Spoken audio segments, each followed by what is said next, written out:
एक बार फिर से आज हम अपनी केमिकल काइनेटिक्स का पार्ट 2 लेकर के आए हैं। और आपने देखा कि कल हमने डिस्कस किया था रेट के ऊपर कि रिएक्शन रेट कैसे होता है। आपने देखा हमने एवरेज रेट निकाला, हमने इंस्टेंटेनियस रेट निकाला, और आपने देखा हमने डेल्टा और डी का डिफरेंस देखा। आपने देखा जो ताक्षणिक जो दर होती है उसको हम डेल्टा की जगह डी में दिखा देते हैं, क्योंकि डेल्टा टी टेंस टू 0 होता है। आज हम देखेंगे कि जो रिएक्शन रेट होता है उसको कौन कौन से फैक्टर इफेक्ट करते हैं, क्योंकि जो हमारा अभिक्रिया की जो दर होती है उसको बहुत सारे फैक्टर इफेक्ट करते हैं। उन फैक्टरों में नंबर 1 देखिए बेटा क्या है। Factor affecting the reaction rate में नंबर 1 है कंसंट्रेशन ऑफ रिएक्टेंट। आपने देखा कि मुख्य रूप से हमने जब रेट के बारे में बात करी, अभिक्रिया की दर की बात करी, तो हम ये कह रहे थे कि इकाई समय में सांद्रता, वो चाहे अभिकारक की सांद्रता में परिवर्तन हो या उत्पाद की सांद्रता में जो परिवर्तन होता है उसी को हम अभिक्रिया के क्या कहते हैं, दर कहते हैं, एक निश्चित समय में। तो कहने का मतलब है कि अब साथ ही साथ हमने ये भी देखा कि जो अभिक्रिया जो रिएक्टेंट होता है, रिएक्टेंट में जो कमी होगी उतनी ही वृद्धि हमारी किस में होती है, प्रोडक्ट में होती है। तो वो हमने एवरेज रेट में और इंस्टेंटेनियस रेट में देखा। तो कंसंट्रेशन ऑफ रिएक्टेंट यानी कहने का मतलब जो अभिक्रिया का रेट है, रिएक्शन रेट जो होता है मोस्टली डिपेंड करता है सांद्रता पे। सांद्रता किसका, रिएक्टेंट की सांद्रता पे डिपेंड करता है, क्योंकि रिएक्टेंट से ही प्रोडक्ट क्या होता है हमारा बनता है। अब बात आती है कि कंसंट्रेशन ऑफ रिएक्टेंट पे कैसे इफेक्ट करेगा। देखिए बेटा, हमने पहले भी रासायनिक अभिक्रियाएं पढ़ी और आपने देखा था इक्विलिब्रियम फेज में देखा और रिएक्शंस में देखा कि जैसे जैसे हम किसी भी रिएक्टेंट की सांद्रता को बढ़ाते हैं तो उसके उत्पाद में भी क्या हो जाती है, उतनी ही वृद्धि हो जाती है। तो कहने का मतलब है कि सांद्रता का क्या इफेक्ट पड़ेगा रिएक्शन रेट में, कि जितनी अधिक मात्रा में हम रिएक्टेंट लेंगे उतनी ही अधिक मात्रा में हमारे को क्या प्राप्त होगा, उत्पाद प्राप्त होगा। फॉर एग्जाम्पल माना हमने ए लिया और ए से हमारा प्रोडक्ट बी बना। जितना हम ए को बढ़ाएंगे यानी ए के कंसंट्रेशन को जितना हम इंक्रीज करेंगे उतना ही हमारे उत्पाद भी बढ़ेगा। यानी सांद्रता बढ़ाने के साथ साथ हमारे को रिएक्टेंट रेट के अकॉर्डिंग हमारे क्या होगा, उत्पाद भी अधिक होगा। होता क्या है सांद्रता में कि जितना अधिक हम रिएक्टेंट लेंगे तो रिएक्टेंटों के बीच में जो अणु होंगे रिएक्टेंट के, उनके बीच में जो कोलिजन होगा, जो टक्करें होती हैं वो टक्करें बढ़ जाती हैं। और रासायनिक अभिक्रिया में जो इफेक्टिव टक्कर जितनी अधिक होंगी उत्पाद का निर्माण उतना ही अधिक होता है। आगे आप देखेंगे कोलिजन थ्योरी में हम इसको क्लियर करेंगे कि टक्कर कैसे होती है। आज जो अणु हमने मिलाए, माना हमने ए रिएक्टेंट लिया है और उसके छोटे छोटे कण यहाँ पे मौजूद है, तो इनके बीच में जो आपस में टक्करें होंगी वो टक्करें जितनी अधिक होंगी उतना ही अधिक हमको क्या प्राप्त होगा, उत्पाद प्राप्त होगा। So that concentration of reactant का मतलब रिएक्शन रेट का क्या है कि सांद्रता जितना अधिक हम बढ़ाएंगे रिएक्टेंट की, उत्पाद में उतनी ही अधिक क्या हो जाएगी, हमारी वृद्धि हो जाएगी। पहला पॉइंट। दूसरा हमारे पास है नेचर ऑफ रिएक्टेंट। पहले भी हमने कल देखा, मैंने आपको एक्सप्लेन कराया था कि रिएक्शन रेट डिपेंड किस पे करता है। तो नेचर ऑफ रिएक्टेंट का मतलब है कि प्रकृति कैसी है आपके रिएक्टेंट की।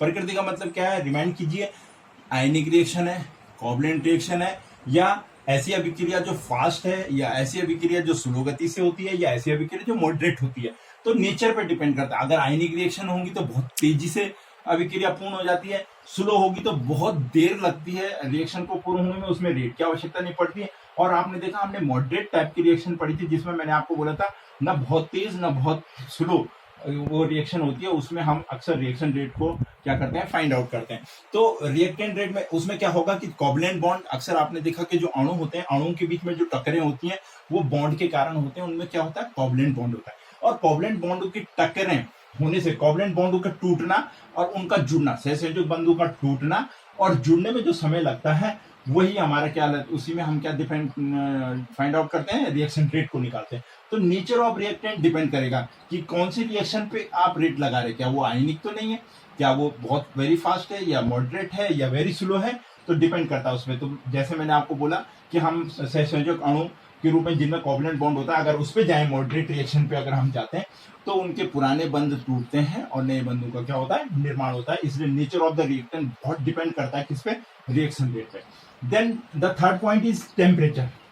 आप देखिए बेटा, ताप के बारे में आप सभी जानते हैं कि किसी भी अभिक्रिया में यदि हम ताप बढ़ाते हैं जनरली, तो होता क्या है, ताप बढ़ाने पर जो कण होते हैं, जो भी आपने रिएक्टेंट लिया है उसके जो कण है या अणु है, उनकी गतिज ऊर्जा क्या हो जाती है, बढ़ जाती है। अब मैं टक्कर की बात कर रहा था आपको, माना कोई कण आपस में टकरा रहे थे और उनकी गति क्या थी, बहुत स्लो थी आपस में टक्कर करने की। लेकिन यदि मैंने उनको टेम्परेचर दे दिया, यदि हमने उनको क्या कह दिया, हीट दे दी, तो हीट देने के कारण ये कण बहुत जल्दी से आपस में क्या होने लगेंगे, टक्कर करने लगेंगे, यानी उनकी क्या हो गई, गतिज ऊर्जा बढ़ गई। तो टेम्परेचर के कारण गतिज ऊर्जा बढ़ती है, गतिज ऊर्जा बढ़ने के कारण कणों के बीच की टक्करें बढ़ जाती हैं, कॉलिजन थ्योरी के अकॉर्डिंग और क्लियर आपको होगा।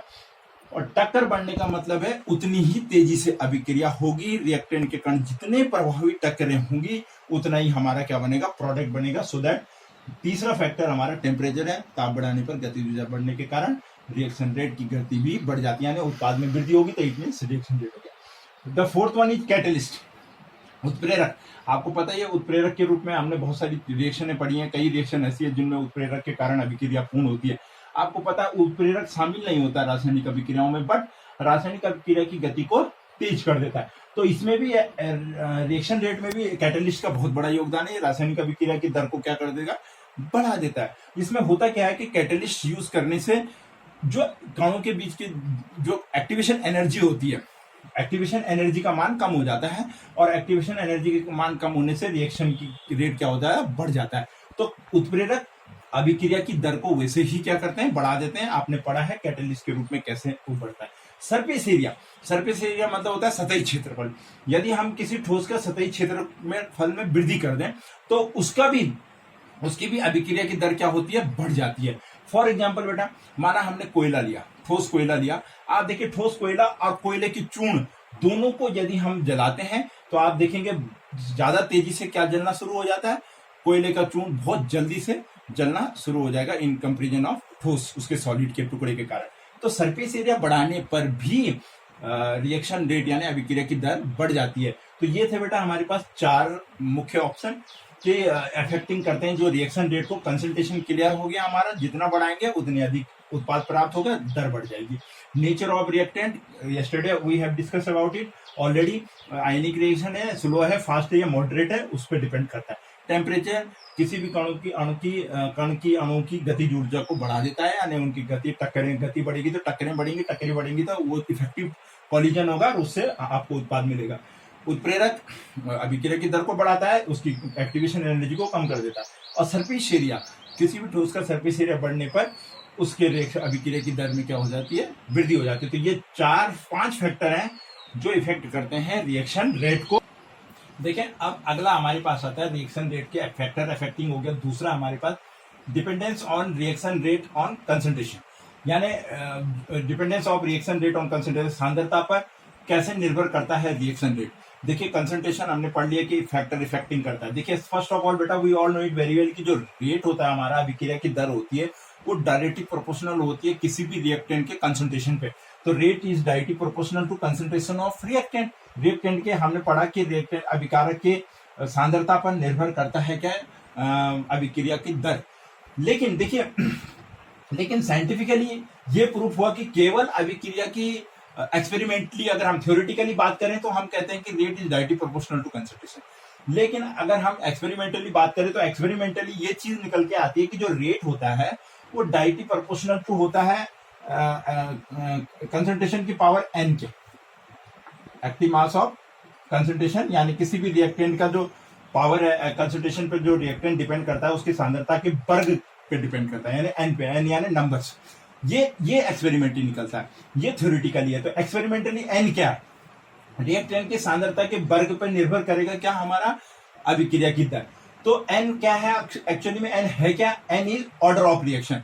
अब सारा का सारा लेसन जो हमारा डिपेंड करता है वो है ऑर्डर ऑफ रिएक्शन पे, कि ऑर्डर ऑफ रिएक्शन के ही बारे में हम पूरी डिटेल जानेंगे इस लेसन में। और कैनेटिक, केमिकल काइनेटिक में हम कोटि के अभिक्रिया की कोटि पे ही पूरा का पूरा डिपेंड करता है।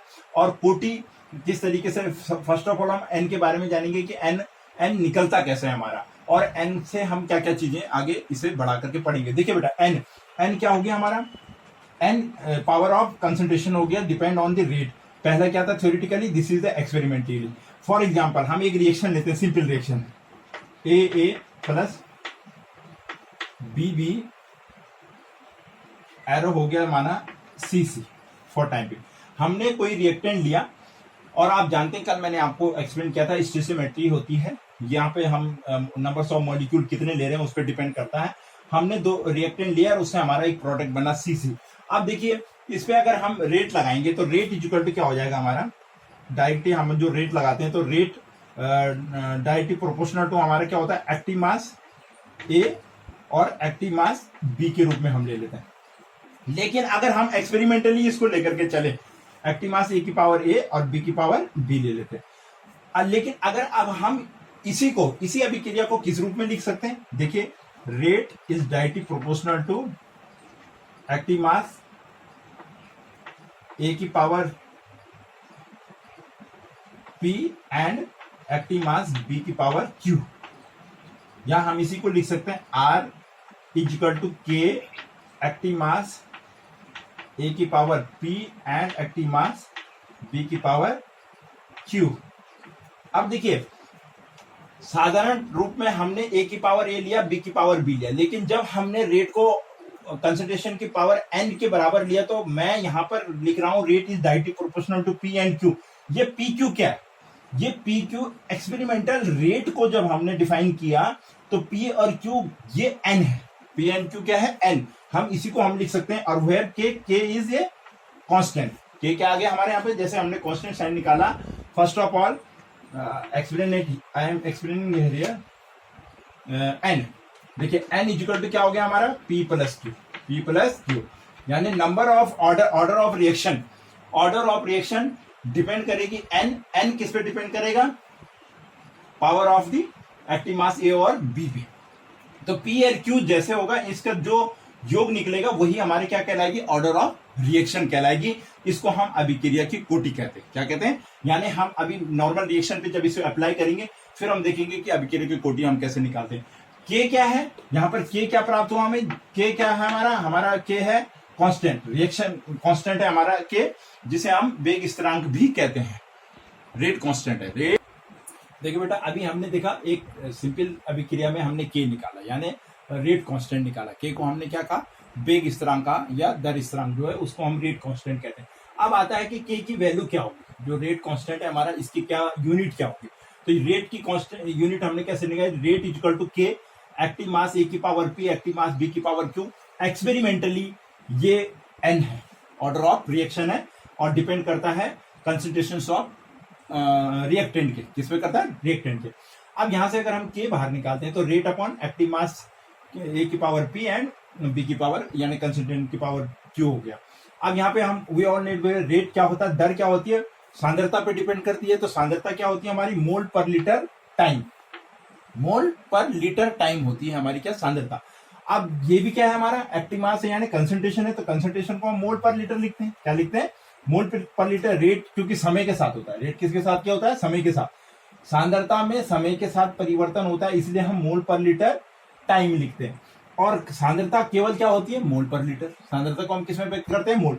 दो है मोल पर लीटर, इसलिए हमने मोल पर लीटर लिया और P प्लस Q कर लिया, पावर को क्या कर लिया, प्लस कर लिया। अब देखिए K इक्वल टू, इसको हम अलग ले लेंगे, पावर के रूप में ले लेंगे, मोल पर लीटर 1 अपॉन T हो जाएगा, टाइम इसके साथ में मल्टीपल बाय 1 कर लेंगे तो 1 अपॉन मोल पर लीटर की पावर n हो गया। PQ को हमने क्या कहा था, n, ऑर्डर ऑफ रिएक्शन की कोटि ले ली।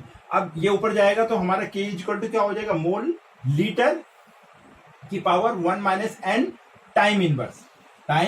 ये निकल गई हमारा यूनिट ऑफ K की यूनिट क्या निकली हमारी, मोल पर लीटर की whole power 1 minus n and time inverse. ये हमारी यूनिट ऑफ रेट कांस्टेंट निकला। क्या निकला, रेट। अब हम इसी रेट कांस्टेंट से ऑर्डर ऑफ रिएक्शंस को फाइंड करेंगे कि कैसे हमारे को K की वैल्यू से हम ऑर्डर ऑफ रिएक्शन का पता लगा सकते हैं कि प्रथम कोटि की अभिक्रिया कैसी होती है, द्वितीय कोटि की कैसी होगी, जीरो ऑर्डर किसे कहेंगे। तो K की वैल्यू से हम पता कर लेंगे। तो K क्लियर हो गया, ज्यादा कंफ्यूज नहीं होना। केवल आपने क्या करना है कि रेट को एक्सपेरिमेंटली हमने लगाया, हमको अब पता लग गया कि concentration depend on the rate depend on the concentration, power of the concentration. ये एक्सपेरिमेंटल प्रूफ है। इसलिए हम पावर को क्या कहते हैं, सांद्रता की घात को क्या माना हमने, ऑर्डर ऑफ रिएक्शन माना। क्या माना, ऑर्डर ऑफ अभिक्रिया की कोटि माना। तो इसके आधार पर हमने K निकाल लिया। K मोल पर लीटर की power 1 minus n time inverse के रूप में इसकी यूनिट आई। अब देखिए बेटा, अब वैल्यू ऑफ के टाइप ऑफ ऑर्डर रिएक्शन, यानी के की वैल्यू से हम टाइप ऑफ ऑर्डर रिएक्शन, कितने प्रकार के ऑर्डर रिएक्शन है उनकी यूनिट कैसे निकाल सकते हैं, बहुत इंपॉर्टेंट है, इसको हमें समझना है। इससे रिलेटेड क्वेश्चन हमारे पास बनते हैं, कॉम्पिटिटिव एग्जाम में बनते हैं, अपने सेशन में बनते हैं। तो आप ध्यान रखिएगा कि वैल्यू ऑफ के टाइप ऑफ ऑर्डर रिएक्शन कैसे डिफाइन करेंगे। तो देखिए बेटा, सबसे पहले हमको पता है कि ऑर्डर ऑफ रिएक्शन आगे भी हम देखेंगे, पढ़ेंगे, लेकिन zero order, first order, second order, ये हमारे पास हमारे कोर्स में है। According to our course, zero order, first order, second order, zero और फर्स्ट बहुत इंपॉर्टेंट है हमारे पास। तो हम कैसे ऑर्डर ऑफ रिएक्शन का यूनिट निकालेंगे? थ्रू द के, किसके द्वारा? के द्वारा। पहला है हमारे पास जीरो ऑर्डर रिएक्शन। क्या है हमारे पास? Zero order. Zero order reaction का मतलब क्या है? जीरो, यानी एन की वैल्यू क्या होगी? जीरो। हमने एन को क्या माना था? कंसंट्रेशन की पावर पी एंड क्यू को हमने क्या लिया था? एन लिया था, और एन की मतलब क्या था? Order of reaction. एन किसको डिफाइन करा था हमारा? था ऑर्डर ऑफ रिएक्शन। अब जब जीरो है तो एन की वैल्यू क्या हो जाएगी? जीरो। ऑर्डर ऑफ रिएक्शन के लिए एन की वैल्यू क्या होगी? जीरो। अब आइए के का हमने यूनिट निकाली थी, के is equal to mole per litre की power 1 minus n time inverse. Time inverse.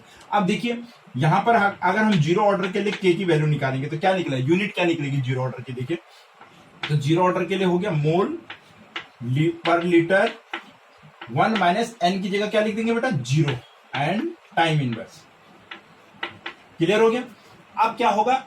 Zero है तो 1 रह गया, तो इसकी वैल्यू क्या निकल जाएगी हमारे लिए? यहां के की वैल्यू क्या निकल जाएगी? मोल per litre and time inverse. Litre inverse and time inverse, ये निकल गई के की वैल्यू किसके लिए? जीरो ऑर्डर पे। 1 minus zero is equal to 1। Point is clear? तो मोल, इसको हम लीटर को मैंने ऊपर लिख दिया, अब लीटर इनवर्स में खोल करके, और टाइम इनवर्स, तो ये निकला। जो तो हमको ये देखना है कि जहां पर हमारे पे के की वैल्यू मोल पर लीटर पर टाइम लिखा होगा, इट मींस वो रिएक्शन ऑफ ऑर्डर हमारी क्या होगी? Zero order. अब देखिए बेटा, फर्स्ट ऑर्डर, सेकंड रिएक्शन हमारी कौन सी होगी? अब फर्स्ट ऑर्डर रिएक्शन होगी जीरो ऑर्डर के बाद। First order is equal to, first order means जिसकी कोटि क्या होगी? 1 होगी, उसको हम क्या कहते हैं? फर्स्ट ऑर्डर रिएक्शन कहते हैं। यानी एन की वैल्यू क्या होगी? 1 होगी। तो हम वही के की वैल्यू में एन की जगह क्या लिख लेंगे? अब is equal to mole power 1 minus 1, 1 minus 1 n की जगह, एंड टाइम इनवर्स। ठीक है, ये क्या हो जाएगा? 1 minus 1 is equal to zero. ये कटेगा तो के इज इक्वल टू क्या हो जाएगा हमारा? के की वैल्यू केवल क्या होगी हमारी? अब टाइम इनवर्स। टाइम इनवर्स, ये हमारा के की वैल्यू क्या निकल गई? टाइम इनवर्स, क्योंकि ये एक प्लस में एक माइनस में जीरो होगी, पावर क्या होगी इसकी? जीरो हो गई, तो सो दैट ये टाइम इनवर्स होगी। तो कहने का मतलब है, तो ये 1 to 1 जीरो, इट मींस इसकी पावर, इसकी वैल्यू 1 हो गई, तो इसको क्या बचा हमारे पास? Time inverse. क्या बचा? टाइम। अब देखिए बेटा, आपने ध्यान रखना है, किसी भी अभिक्रिया में यदि आपको के की वैल्यू टाइम इनवर्स दिखाई देती है, टाइम इनवर्स का मतलब क्या है? माना आपके पास कहीं पे लिखा हुआ है, किसी अभिक्रिया में कोई क्वेश्चन में लिखा है 3 सेकेंड पर सेकेंड, क्या लिखा है? 3 पर सेकेंड लिख दिया, या 5 मिनट इनवर्स लिख दिया, या 10 आवर इनवर्स लिख दिया, तो इसका मीनिंग आप देखते ही समझ जाएंगे कि इट मींस ये फर्स्ट ऑर्डर रिएक्शन है। क्या है? देखिए आप, फर्स्ट ऑर्डर रिएक्शन की यूनिट क्या आ रही है हमारी? के की वैल्यू क्या आ रही है? Time inverse. टाइम क्या हो सकता है हमारा? सेकंड हो सकता है, मिनट हो सकता है, आवर हो सकता है। तो इतना ही देखने से आप पहचान जाएंगे कि जो ऑर्डर ऑफ रिएक्शन की बात हो रही है वो कौन सी हो रही है? First order of reaction. अब हमारे पास है सेकंड ऑर्डर। अगर हम सेकंड ऑर्डर रिएक्शन करें, सेकंड की करें, सेकंड ऑर्डर ऑफ रिएक्शन में हमारे यहाँ पे मान क्या हो जाएगा? 2। एन की वैल्यू हमारी क्या हो जाएगी? 2। यहां पर भी एन की वैल्यू क्या हो जाएगी हमारी? 2। और यहां पर हमारी अब यूनिट क्या आ जाएगी? क्योंकि 2 है तो 1 बचा। क्या बचा हमारे पास? 1। तो के इज इक्वल टू क्या हो गया हमारा? Mole, then mole inverse, litre and time inverse. ये तो बचेगा, -1 हो जाएगा। -1 हो गया, लीटर हमारा ऑलरेडी इनवर्स में है तो ऊपर आकर के प्लस हो गया, सो दैट ये वैल्यू निकल गई हमारी सेकंड ऑर्डर रिएक्शन के लिए। किसके लिए निकल गई?